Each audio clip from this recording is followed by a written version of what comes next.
কর্ণ বাক্যে ভীমের ক্রোধ।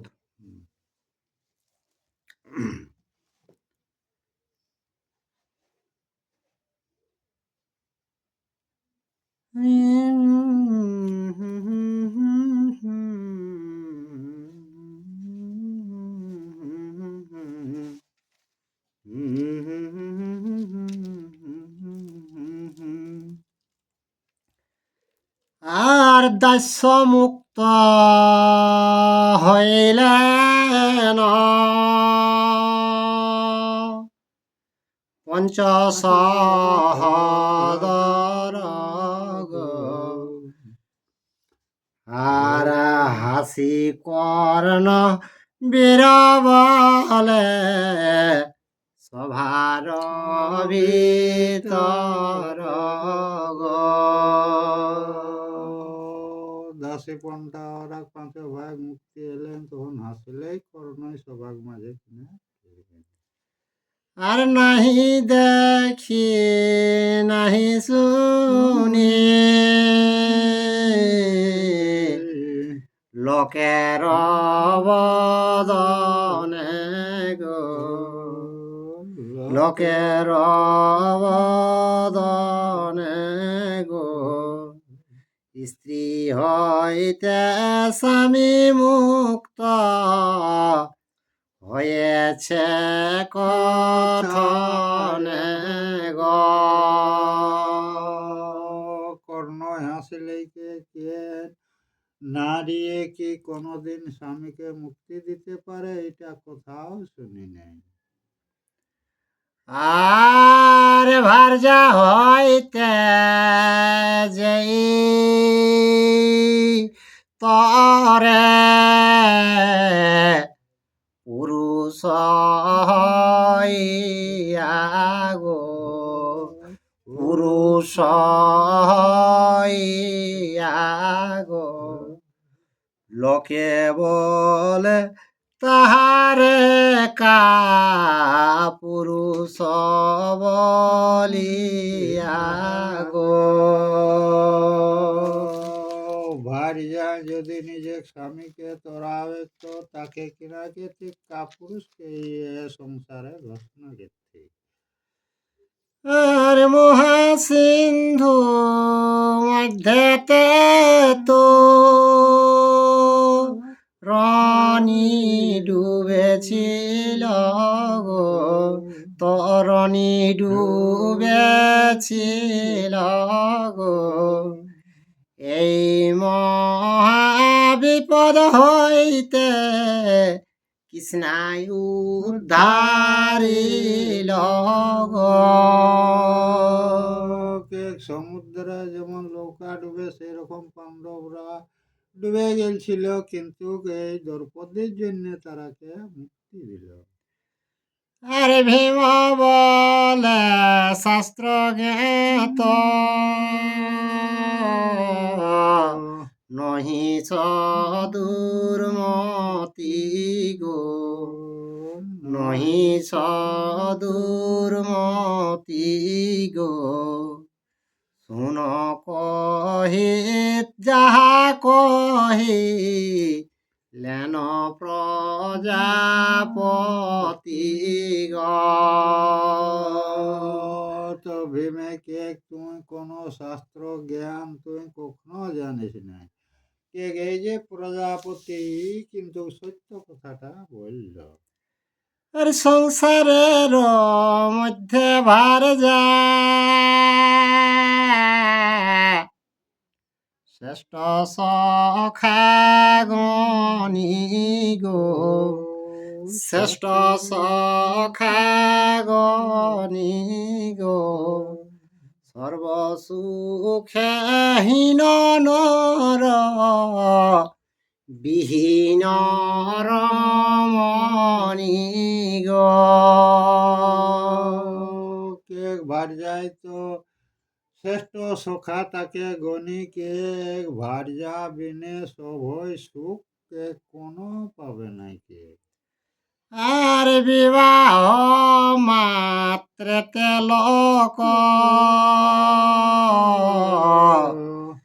গৃহস্থ বলায় গো, গৃহস্থ বলায় গো, নানা ধর্ম উপার্জয়ে ভার্যার সহায় গো। তো যেদিন লে বিয়া করে সেদিন লে গৃহস্থ বলায়, আর দুয়ালোকে নানা রকমের সেই উপার্জন করে আর কি, গৃহস্থ তো চালাতে হবে। আর দান যজ্ঞ ব্রত করে সহায় যাহার গো, সহায় যাহার গো, পুত্র জনমাইয়া করে বংশের উদ্ধার গো। ভার্যার সঙ্গে যাগ যজ্ঞ অনেক কিছু করে, আরো কি করে সন্তান উৎপন্ন করে নিয়ে কি আর পিতা পুরুষকে মুক্তি লাভ করায়।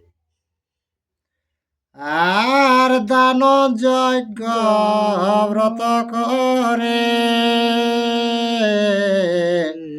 সহায় যাহার গো, পুত্র জনমাইয়া করে বংশের উদ্ধার গো। পতিত কুপিত কর্ময়নুসারে গো, কর্ময়নুসারে গো, জ্ঞাতিগণ ছাড়ে ভার্যা ছাড়িবারে নারে গো। কে ওই যে বংশপুত্র জন্মায় তারা কর্ম অনুসারে ভোগ করে, আর কি করে না সব কুটুম ছাড়তে পারে, কিন্তু ভার্যা কোনোদিন ছাড়তে পারে না। আর ইহকালে ভার্যা হইতে বঞ্চে বহু সুখে গো, বঞ্চে বহু সুখে গো, মরণে সহায় হয়ে তারে পরলোকে গো। ভার্যার জন্য পুরুষ নানা রকমের সুখ ভোগ করে, আর যে সময় আর শেষকালে সতী যায় কি আর পরলোকে তারা চলে যায়। আরে পরলোকে তারে ভার্যা কহে হেন নিত গো, কহে হেন নিত গো, এলোকে তারিতে কেন নহে সমুচিত গো। কে ভার্যায় কে পরলোকে গমন লিখতে পারে, অন্য কোন পরলোকে কে কেউ আর সেই পরলোকে লিখতে পারে না। আরে ওরে মূঢ় সুত পুত্র, তুই হীন জন গো, তুই হীন জন গো, তেই হীন আর তেই হীনের অন্নদান কইলি গ্রহণ গো। কে ঘে সুত পুত্র, কে তোর অল্প জ্ঞান, কে ঘৃণ জাইতের অন্ন তুমি গ্রহণ করেছে, সেই জন্যই তোর কাজগুলা এই মতন। আর তব বিনা নির্লজ কে আছো এ সংসারে গো, আছো এ সংসারে গো, কপট জিনিয়াহীন বলিবারে পারে গো। কে তুই কপট হিংসুক বটিস, এই কারণে এই ভাষাগুলা তোমার উচ্চারণ হইল। আর দৈব এই কথা তোরে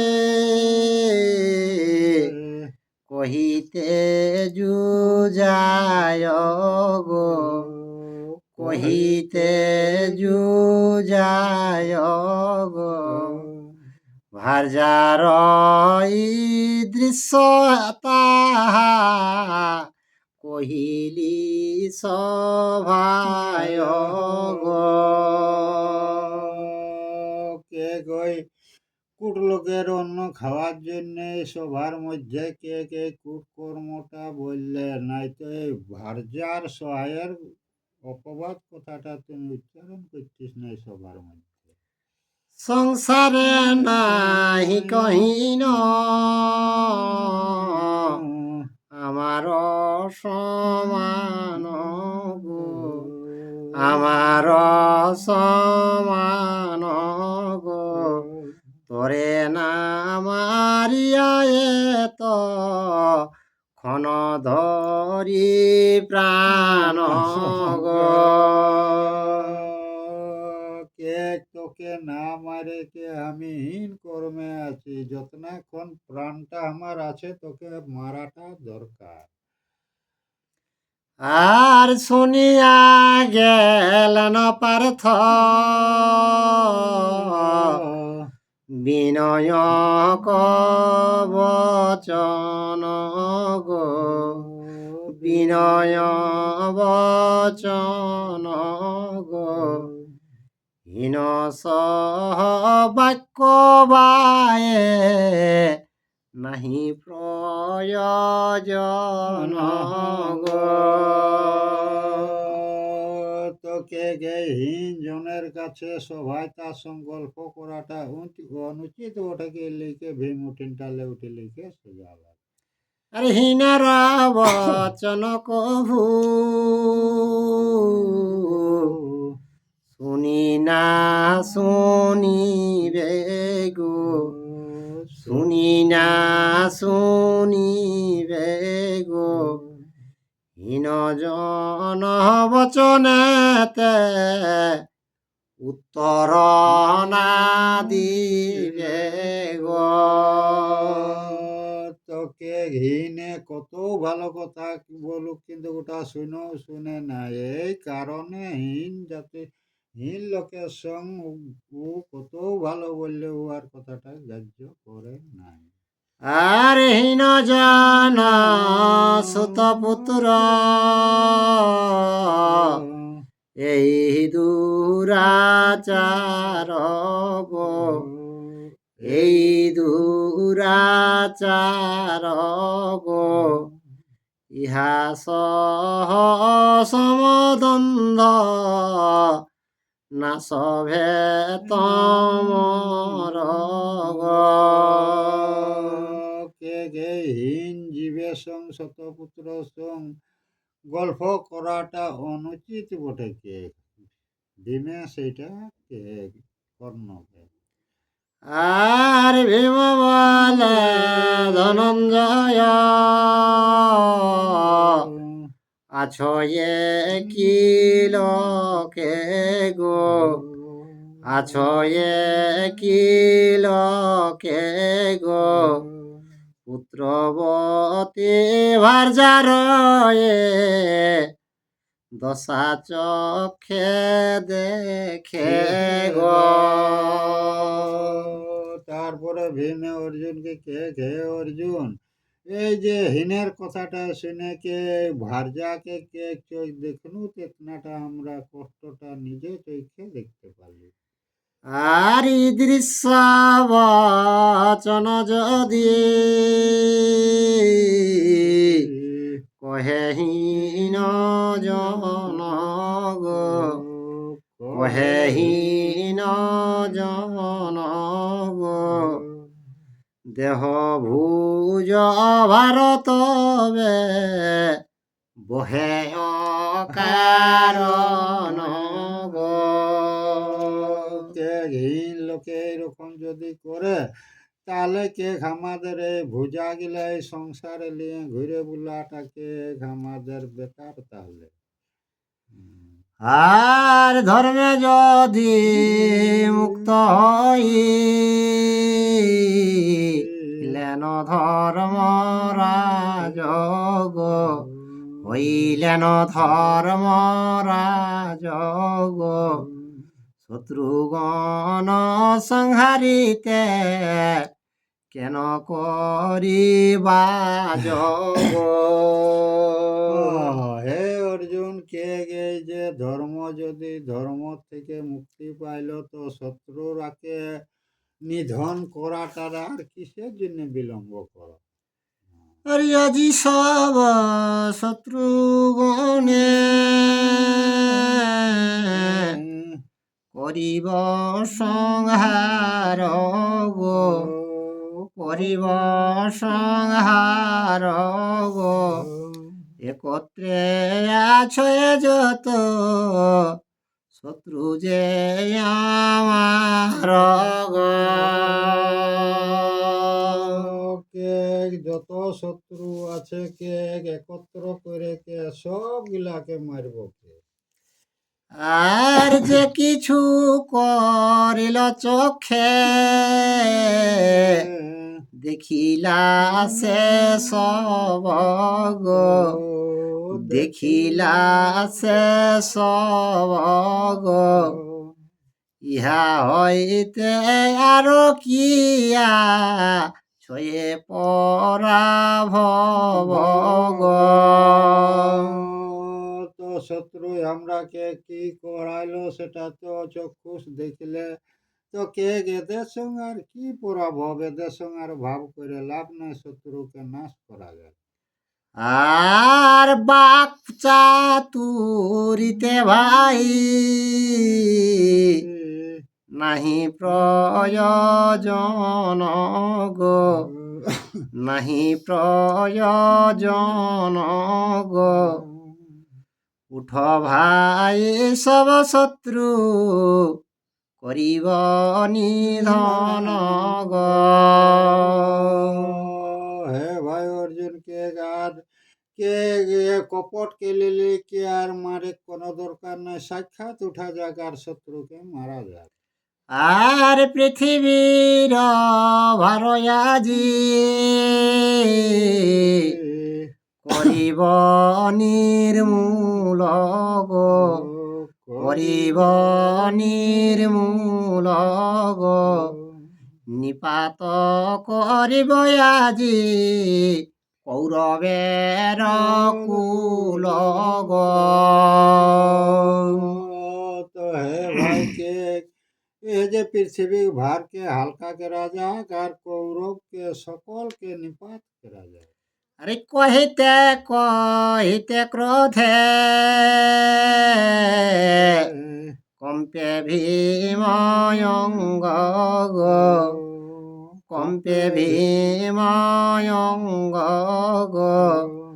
জ্বলন্ত নল যেন নয়ন তরঙ্গ গো। তো কেতে কেতে ভুঁজা গিলা কাঁপে আর চোখ গিলেন জানবে সে অগ্নি বাইরা সেই রকম আর কিনা ভীম রাগালা। আর নয়ন তরঙ্গ হইতে অগ্নিবাহিরায় গো, অগ্নিবাহিরায় গো। ভয়ঙ্কর মূর্তি যুগান্তের যম প্রায় গো। তো চোখে অগ্নি বাইরায় আর ভয়ঙ্কর দেখাইছে আর জানবে সেই ভয়ঙ্কর নিজে যমরাজের মতন আর কিনা ওকর মূর্তিটা দেখি পাবো। আর ভীমের আজ্ঞাতে উঠি ইলেন তিন জন গো, উঠিলেন তিন জন গো, ধনঞ্জয় আর দুই, মাদ্রির নন্দন গো। ভীমের কথায় অর্জুন উঠলাগ আর মাদ্রিক নন্দন নকুল সহদেবের তিনই ভাই তখন গর্জিকে উঠে গেল। আর সম্মুখে দেখিল ভীম লোহার মুদগর গো, লোহার মুদগর গো, তুলিয়া হইতে যায় বীর বিকদর গো। তো লোহাক একটা মুগর দেখি পাওলাক সেইটাল তুলের জন্য ভীম যাইছে। আর বুঝিয়া বিষমদ্বন্দ্ব ধর্মের নন্দন গো, ধর্মের নন্দন গো, দুই হস্তে তুলি ভীমে করেন বারণ গো। তখন যুধিষ্ঠির জালিকে ভীমকে ধরে লেকে তাকে বারণ মানে অপরাধটা ক্ষমা করা হবে। যুধিষ্ঠির আজ্ঞা ভীম লঙ্ঘিতে না পারে গো, লঙ্ঘিতে না পারে গো, ক্রোধ নিবারিল তবে চারি সহোদর গো। তো যে যুধিষ্ঠিরের কথাটা তো আর ভীম কাটেনি পারলাক, তখন ওরা চার ভাই সেই রাগটাকে নিবারণ করলে। আরে মহাভারতের কথা অমৃত সমান গো, অমৃত সমান গো, কাশি কহে শুনিলে জনময়ে দিব্য জ্ঞান গো। জয় শ্রীরাম, জয় শ্রীকৃষ্ণ।